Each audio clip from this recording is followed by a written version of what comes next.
Hello and welcome to this week's episode of Mastering Dungeons. I'm Shawn Merwin, back from several conventions here with my good friend Teos Abadia. Hey Teos. Hey, Shawn, how are you doing today, my friend? I am in the 99th percentile for hecticness. Oh, That is not a word, but it is in this household. So I am trying to hold it all together with this baling twine and sealing wax. And I'm sure that my head will not fall off during this episode, but probably right afterward, you might want to call 911. I had so many meetings today. I don't think anyone else was able to have meetings because I took them Mhm. all and I had them Is that for them. is that That's that's why I couldn't have a meeting earlier today. It's because that's of you. exactly right. Okay. So we have quite an episode today because not only are we going to do the news and our listener corner, but we interviewed during Winter Fantasy one Greg Marks, Adventurers League admin, to talk to him about the current state of Adventurers League and organized play for this version of D&D that we know and love. And so after we do the news and do the listener corner, we will switch over uh, to that interview. Yeah, Ben, I'm excited about that. That was a great show. I had a really good time. It was sort of Mhm. brought good energies, kind of good everything. Like it was just wonderful to see people. I'd not been to Winter Fantasy since pre-pandemic, or right when the pandemic was hitting. It was like the Yep. last show I went to forever. It was fun to Yeah. go there again. Yep. Yep. Ran some games, played some games. You got to run a game for my home group, even though I wasn't at the table at the time. So They turned an animated they turned a grenade into a baby. That's what your friends did, and there were a lot of father jokes, and there was mhm. I couldn't hit the character for a while, and he said that it was because of the grief of having to give up his baby. It was a whole thing. I was very He is being impressed, as I always am with your gaming group at the things they come up with. It was he is excellent. being shielded by grief. Yes. Shielded by grief. And That was it. unfortunately, my grief at being with them all weekend did not shield me from too much, but still, good time was had. It was good to get out and play in person and run a few games in person. So, Indeed. looking forward to that again next year. But I'm also looking forward to our listener corner because I really want to hear what folks out there have to say. So, we're going to start with Dan the DM via Mastodon, who asks or says, I fall into this habit of second guessing everything I've ever done as a DM in between sessions. The world, the quests, the adventure. By Friday of every week, I want to scrap it all and start fresh Sunday. Does anyone else run into this? How to combat this week to week? Mm. I'm going to let you start with that question, Teos. I mean, so the first thing is be kind to yourself because Mhm. literally a warm body running a game is better than the alternative of no game, right? So the bare minimum competence level is something people love. And you are doing a valuable service if you just show up and, administer monsters. That you are trying to put effort into all the rest of it is all win, and it's just degrees of win on up from there rather than degrees of failure. But our brain turns that equation around, and our brain is wrong about that. My first thing would be just like relax and try to, as much as you can, enjoy the second guessing rather than seeing it as about faults, right? Try to like spend as much time thinking about what worked well and what you want to do again as you do on things that you think maybe you didn't super love. What do you Mhm. think, Sean? My question to Dan the DM is do your players come back next week? If the answer is yes, then you're doing it right. Do your players have fun? Do they actively have fun? Can you see them enjoying the game? Whether it's laughing because of the story or concentrating because of the combat, are they engaged and having fun in the game?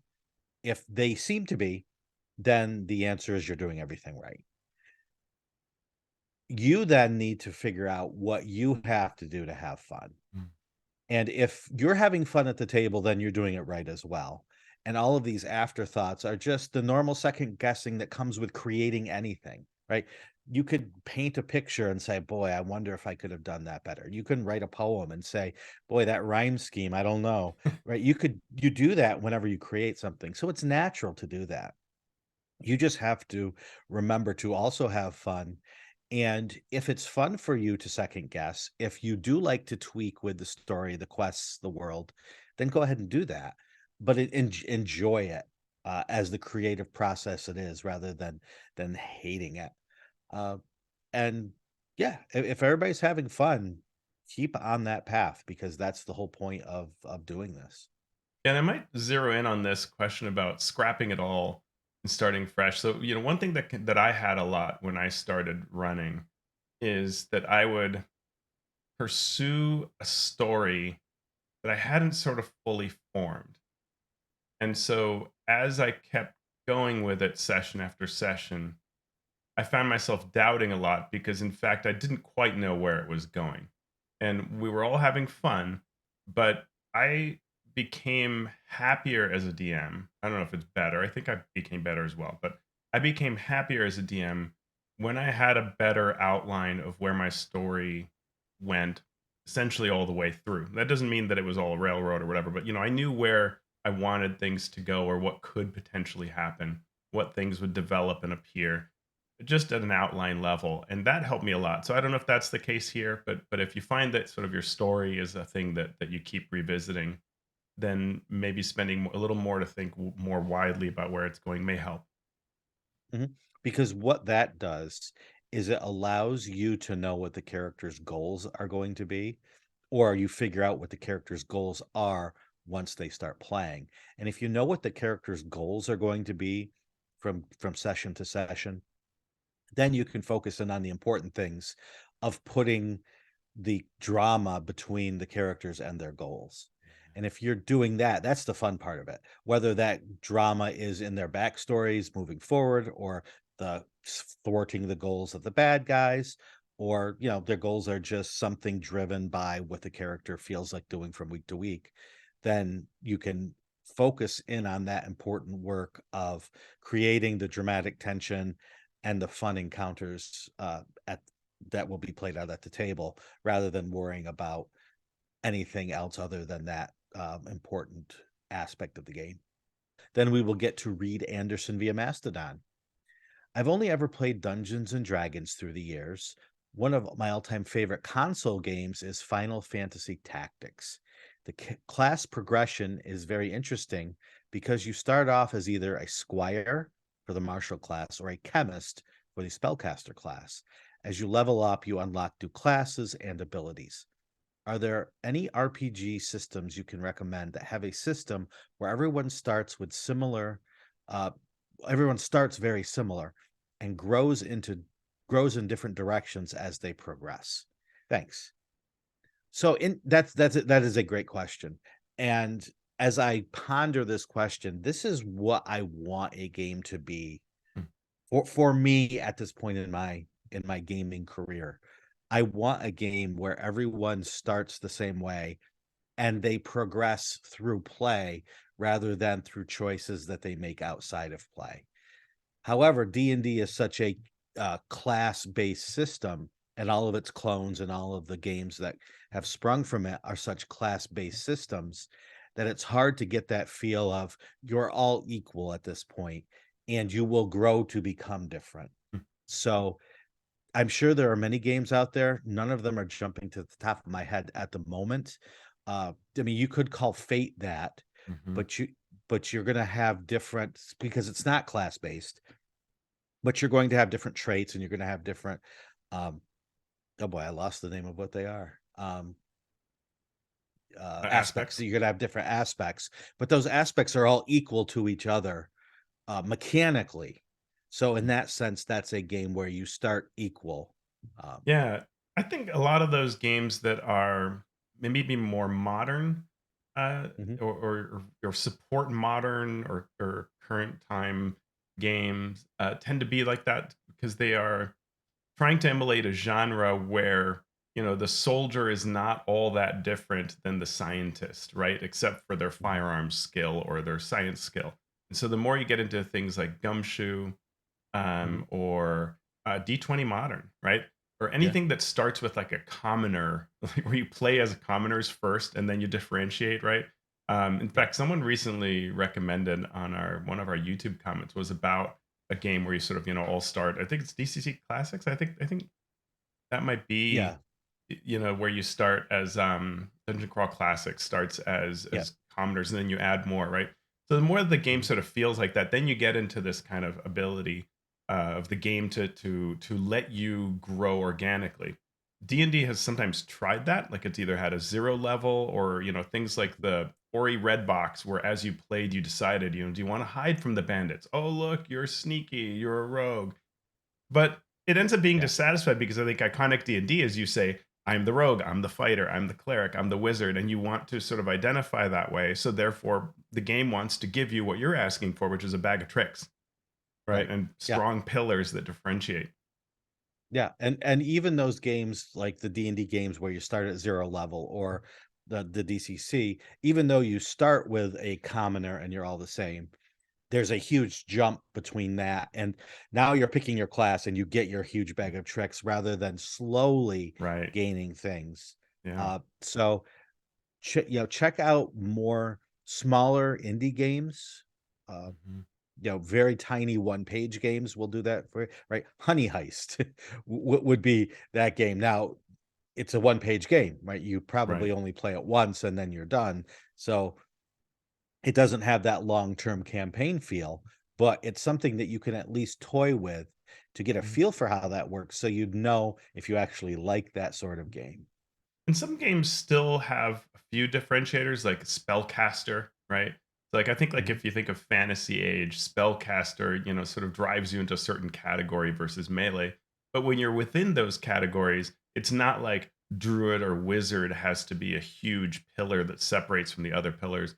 It can be more of an evolution, right? I want some naturey stuff, I want some arcane stuff, I want some archer stuff, I want some, it's less Mhm. segregated in that sense, and that also tends to achieve that. So you may have you may be okay with having a few of those differentiators, but then the rest of it is really evolving nicely.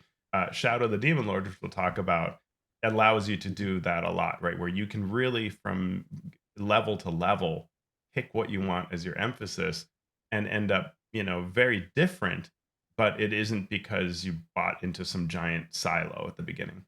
So we can talk Mhm. about that. Yep.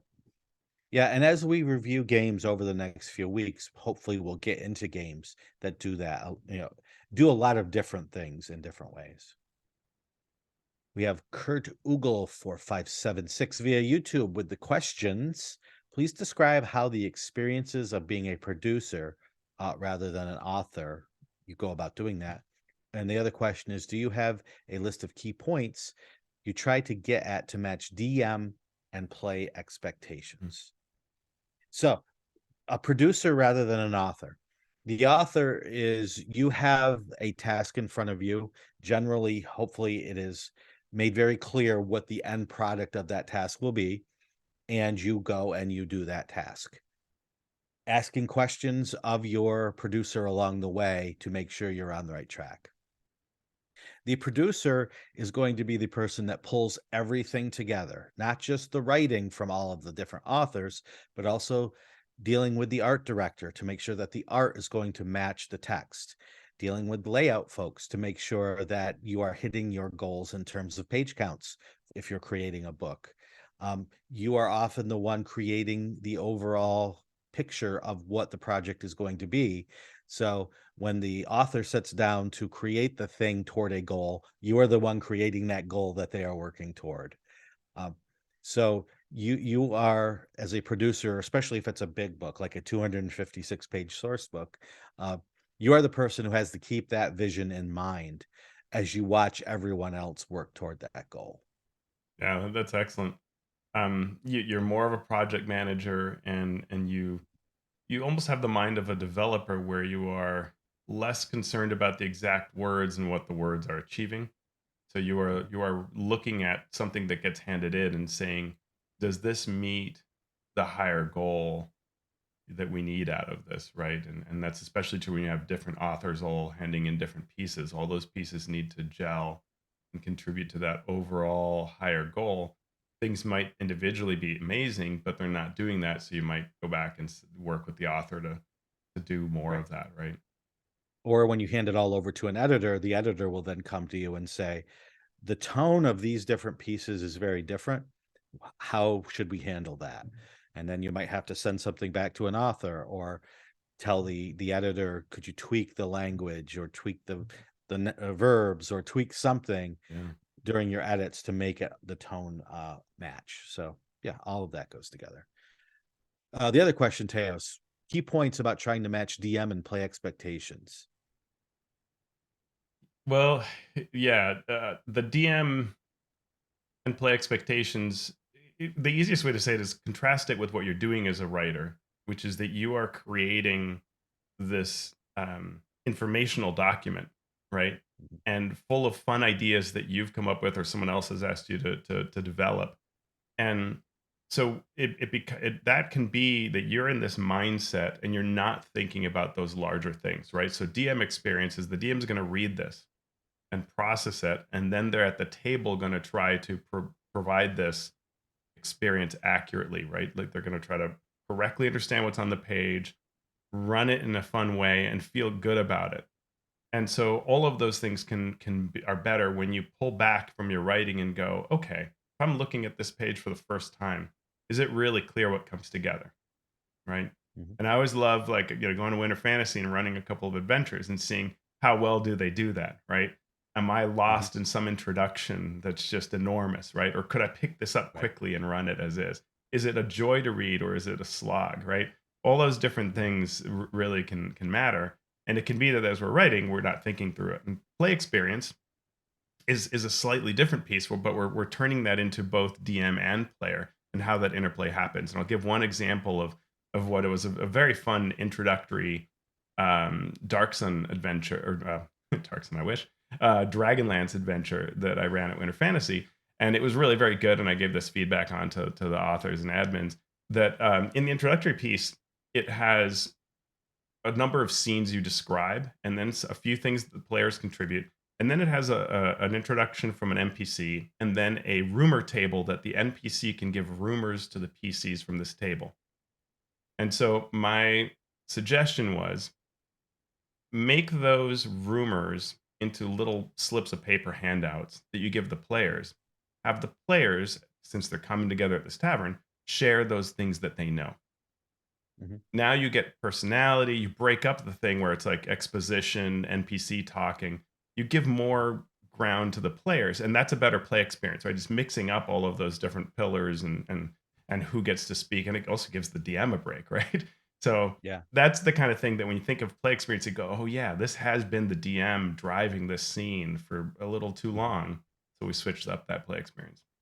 Yep. I mean, one of the things I like to do when I'm, say, writing an adventure is right at the top of each encounter, what is the point of this encounter?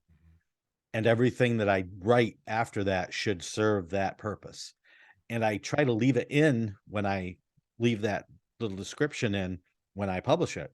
So the DM knows what Yeah. the point of this was.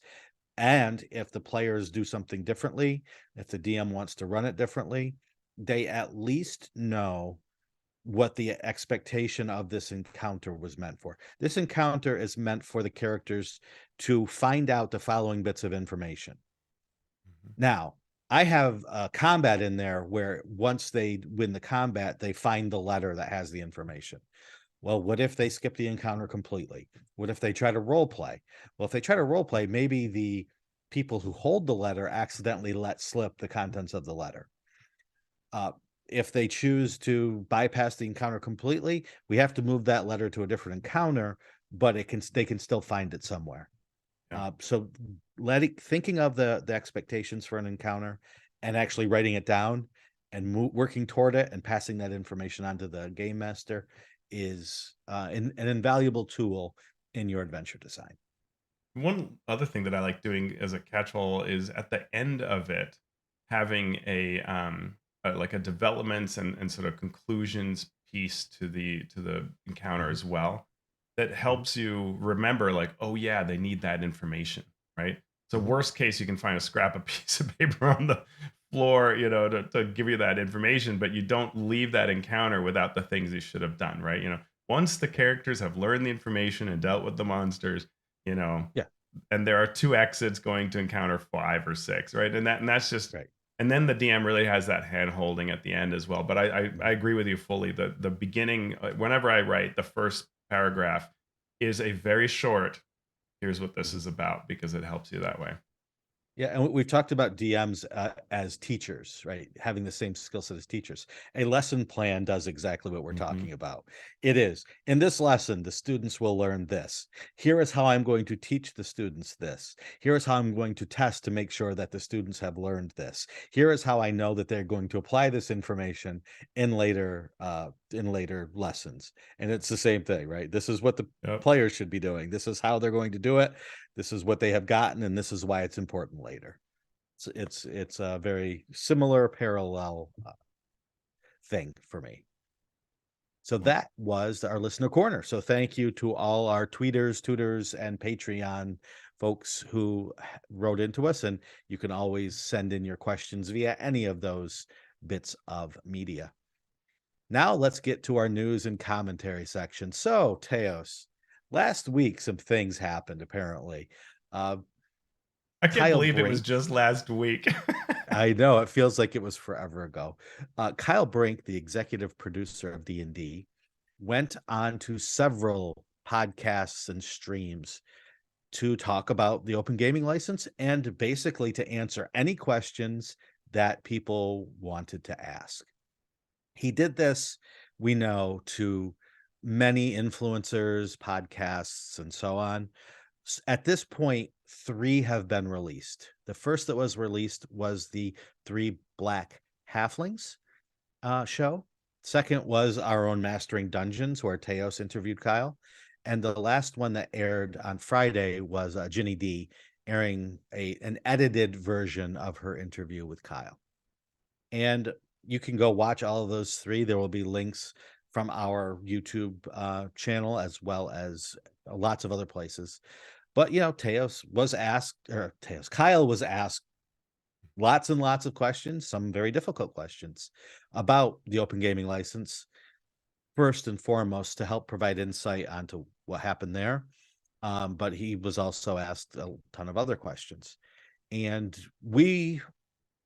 I want to thank everyone for the supportive and well thought out comments. Even though I didn't do the interview, I watched with great anticipation and talked a little bit with Teos about it and what we should ask. And we're always open to criticism of what we do, what we say, how we do it, but we do not tolerate personal attacks against ourselves or anyone else. If you want to have an intelligent discussion, if you want to have an intellectually honest discussion, we're all about that. Mhm. When you get to name calling, and if you have an agenda that's obviously in a really dark place, then we're just not going to engage. So we'll leave it at that. But Teos, I wanted to get your thoughts on the interview. Yeah, I mean, it was something to prepare for because on one hand, I'm trying to come up with a good list of questions, but I'm not Barbara Walters, so I know I'm not going to get him to cry no matter how hard I try. Nor do I want to see him cry because that is not my personal style. So it's that Right. balance, right? And what I chose to do, what I ended up doing, and hopefully, I think the comments show a lot of people appreciate it, is to try to be as respectful as possible but ask serious questions, not Mhm. just on the OGL, but on the larger nature of it and of the team itself. That also Mhm. allowed me to share what I think is community feedback, right? So the Mhm. questions themselves are also feedback to Kyle that he's going to clearly hear and think through, Mhm. hopefully, right? And not put him in a defensive mode, because I think if you put people in a defensive mode, unless you're our Barbara Walters or someone like that, Mhm. you're not going to get good answers unless all you're going to do is pin him down for that one answer, right? Which is a lot of times Mhm. what that kind of interview is trying to do in a professional political type setting. But in our case, I wanted to learn more about what the team was doing and what led to this. And I think through the combination of these interviews, at least I feel like I have a pretty good understanding of what it looked like when that OGL was putting together and who was involved, and we now have fairly good answers on you know where it was, right. It wasn't just some executive decision or something like that. And we know a Right. fair bit about how it came to play, and hopefully over time this means that Wizards will reflect on this and make further changes in how they do this, right? Because clearly the process might have looked good on paper but had disastrous results, right? Mhm. Yeah. And I thought you did a fine job of, one question everyone seems to have, but no one asks is, do these people even play D&D? Right? Mhm. There's the criticism of, well, Cynthia Williams doesn't play D&D, or Ron Rawson doesn't play D&D. Uh, so you asked, do you play D&D? And and he gave you an Yeah. answer that I think people could understand, that he's a gamer for And sure. and not only a gamer, And but he's somehow managed to run a campaign yeah, forever, which is quite commendable, right? Like, so, yep. yeah. Yeah, and so I thought that was, people, "Oh, softball question." No, I think that's a good question. I think people, right, people are quick to complain if there are not gamers running Mhm. these things. So it's good to know. Yeah, and all that said, I think you and I have worked for Wizards in the past, and we have had our share of joys, and we've had our share of problems, both with the company as a whole and with the people that work there, Yeah. that we've been on lists of, yeah, let's stop contacting them when certain people are there.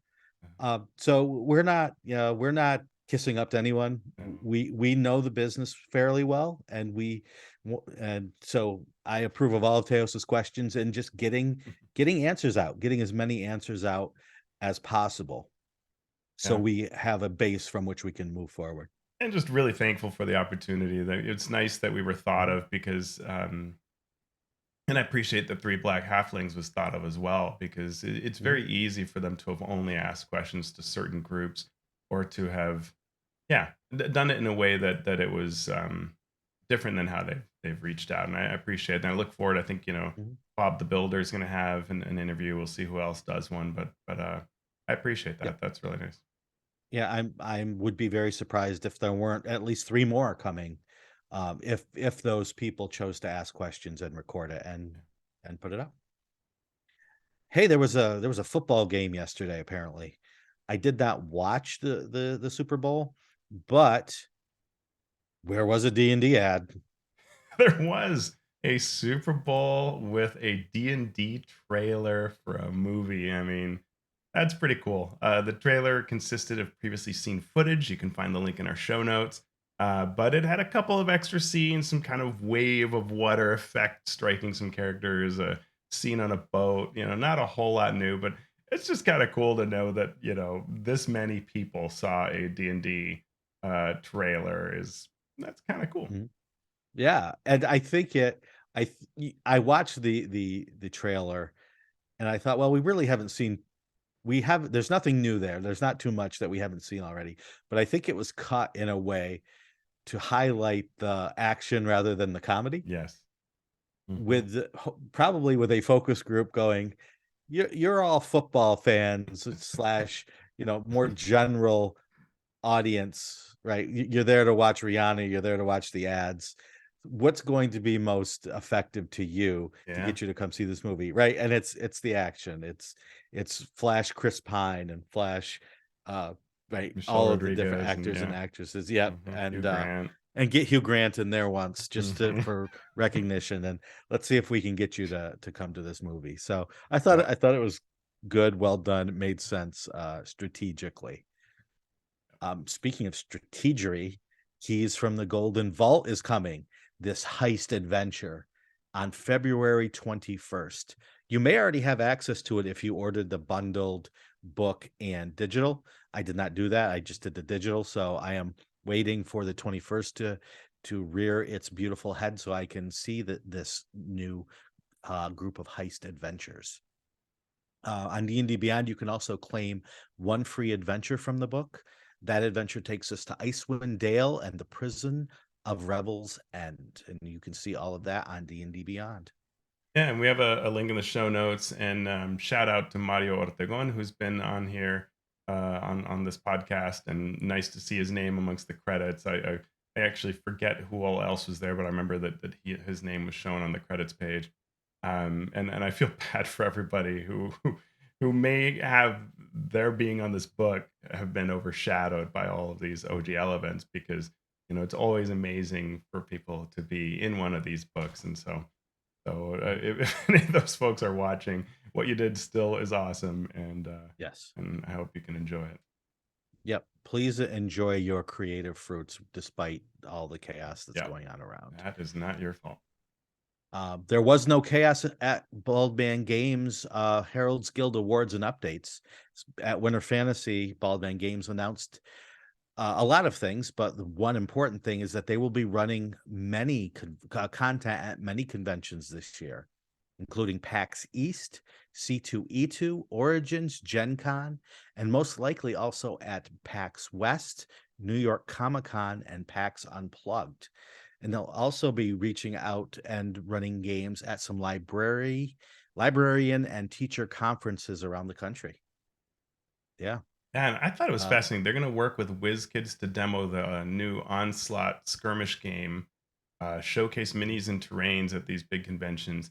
And they're apparently working with Hasbro and Avalon Hill to demo Hero Quest and Yawning mhm. Portal games at least sounds like Gen Con, but maybe other places as well. That's pretty cool. Yeah. There's a new advisory council, and there are several smart volunteers, and then also me that are on It's there. good to have at There's least one not so bright that's volunteer. So that's thank you that for filling that role, Teos. valuable contrast I'm there for. Um, Mhm. yeah, it was a nice event. This awards ceremony that took place at Winter Fantasy, and everybody from all the committees got to speak, um, and sort of share the year outlook. And then they gave awards out for best DM, best new DM. These can all be seen on the YouTube video in our show notes. But we want to especially mention the Lifetime Achievement Award, which is always great. Shawn has won this in the past. This was given this year to Les Foster, who has long worked at shows managing HQ, overseeing conventions, and especially mentoring new DMs and encouraging new DMs. And that's really great. Yep. Congratulations, Les. I can't think of too many people that deserve it more than you for all the time and energy and effort that you've spent helping game conventions all over the place. So congratulations. We lost an RPG division from Andrews McMeel. It shut down very recently. Andrews McMeel Publishing has published his White Handler uh, RPG, supported other role playing game projects such as Blackbird's RPG. They actually hired Daniel Fox in 2019, but Daniel recently announced in December that he was no longer working there. Uh, this publishing company was supposed to be the publisher for the Into the Motherlands Afrofuturist RPG, but the Kickstarter page for that RPG it now says that McMeel has canceled that contract and is shutting down their RPG division. Yeah, it's a shame to see. We want more people in this area rather than fewer, but sometimes that's the way it goes. Yep, yep. Hopefully it does not. Hopefully it's not a harbinger of greater downturns in role playing game publishing. But you rarely know that such a thing happened until you're well into the midst of it. Yeah. So we're keeping our fingers crossed. In happier news, Ed Greenwood has a Patreon. Ed is the creator of the Forgotten Realms and its notable, second most notable character, Elminster, if Drist is the most notable. But anyway, Ed has a Patreon now, and for just $3 a month, you can support Ed and get all sorts of Realms lore and his cool gaming ideas. You can go higher than that. It goes all the way up to $100. So if you're really, really into the Forgotten Realms and want all Yeah. the things, you can support it at that level. But for $3 a month, Easy. getting Ed's vast knowledge and creative genius at your fingertips is well worth it. And the $100 tier includes like meeting with Ed and having sort of video conference calls where he, answers questions and gives you ideas and tips and things like that. So, that could very well be money well spent for some folks. But I thought Mhm. that was something that someone remarked to me like, "Did you see that this goes up to 100?" It's like, "Oh wow, that is serious." But there are some huge Forgotten Realms fans out there, and I mean, what an opportunity, right? Yep. Kickstarter news, we have Dwarven Forge launching Cities Untold.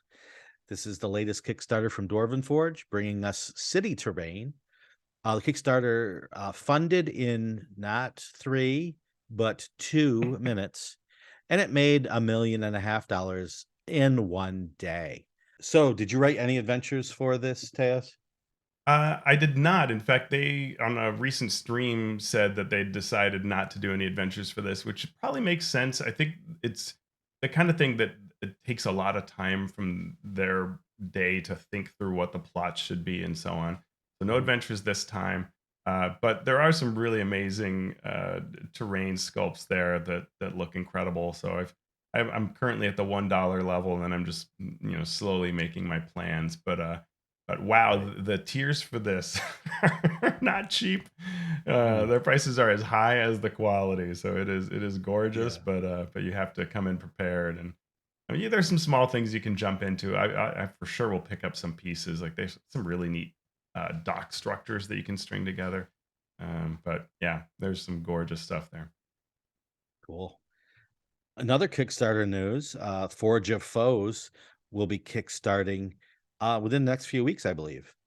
Yeah, March Mike 1st. Shea March 1st, okay, Mike Shea, Scott Fitzgerald Gray, and one Mr. Teos Abadia, is that how you pronounce that? I think Have so. joined forces for the first time since Vault of the Dracolich.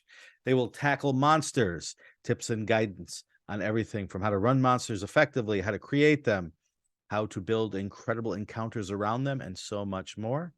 Uh, they announced the project last week, and you can follow them at that Kickstarter page that is in our show notes. Again, that is Forge of Foes for 5E. I feel like I should give like some sort of a little spoiler or something. What do you think? You do what you feel right. So we're nearly done with the writing. I've been doing the last touches on a piece, which is around monster powers, which feel a lot like if you know monster themes in fourth edition, right? Really quick drop in powers that you can add to a monster and sort of bring them to life. And I am Mhm. super excited about the different ways that we talk about those and use those.